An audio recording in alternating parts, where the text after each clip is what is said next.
dengan program dakwah di pimpinan pusat, kita mempunyai yang namanya lembaga Hikmat, Himpunan Daiyah Muslimat Nahdlatul Ulama, yang isinya adalah kita mempunyai ribuan majelis taklim. Jadi satu cabang ada ancap, ada ranting. Setiap ranting harus minimal mempunyai satu majelis taklim. Nah, di dalam majelis taklim disitulah para ustadzah dalam pengajian tersebut ilmu-ilmu yang bermanfaat untuk ibu-ibu.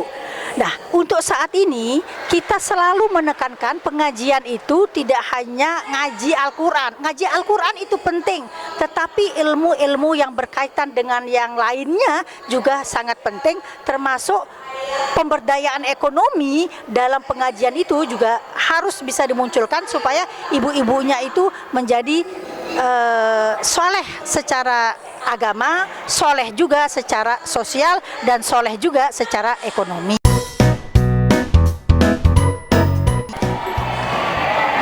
Terkait dengan pendidikan, Muslimat Nahdlatul Ulama mempunyai yang namanya PAUD, pendidikan anak usia dini.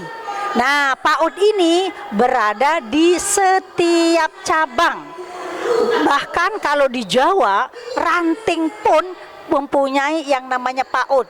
Jadi sekolah TK, pendidikan anak usia dini, kita itu juga bekerja sama dengan Kementerian Pendidikan. Bekerja sama juga dengan Ma'arif NU. Nah, intinya bagaimana anak-anak dari usia dini pendidikan secara agamanya sudah bagus, yang paling penting pendalaman terkait dengan aswaja Ahlus Sunnah wal Jamaah.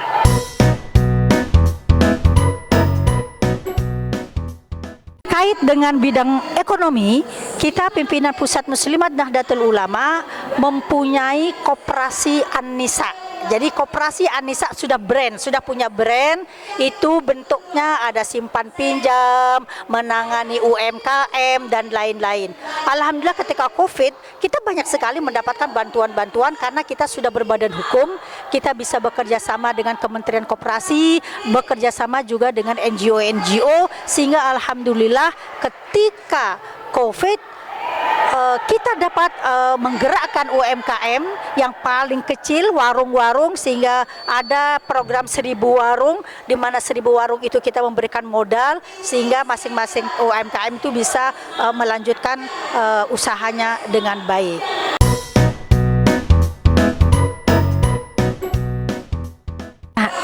Dalam bidang kesehatan, kita juga sangat concern Muslimat Nahdlatul Ulama, ya, khususnya pimpinan Pusat Nahdlatul Ulama, dan alhamdulillah kita sudah bekerja sama dengan Kementerian Kesehatan itu sudah 20 tahun.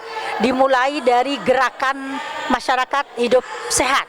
Nah, Germas di 20 titik di Indonesia, termasuk Banten, Pandeglang juga mendapatkan program tersebut dari Muslimat Nahdlatul Ulama.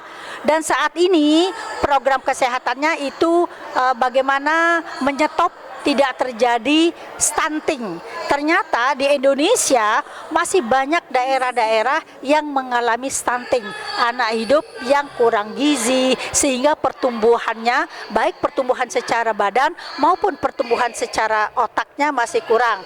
Karena apa? Ya karena memang edukasi kepada orang tua, edukasi kepada lingkungan itu sangat kurang, sehingga begitu lahir itu sangat stunting. Jadi kami sangat concern terkait dengan itu. Kami juga dalam melakukan program KB, ya, kami juga melakukan pemberian vitamin A dan lain-lain, yang intinya bagaimana kita menjadikan masyarakat itu hidup sehat, ya, dimulai dari orang tua termasuk juga anak, karena bagaimanapun anak itu yang menjadi sasarannya itu karena dia akan menjadi generasi penerus bangsa Indonesia.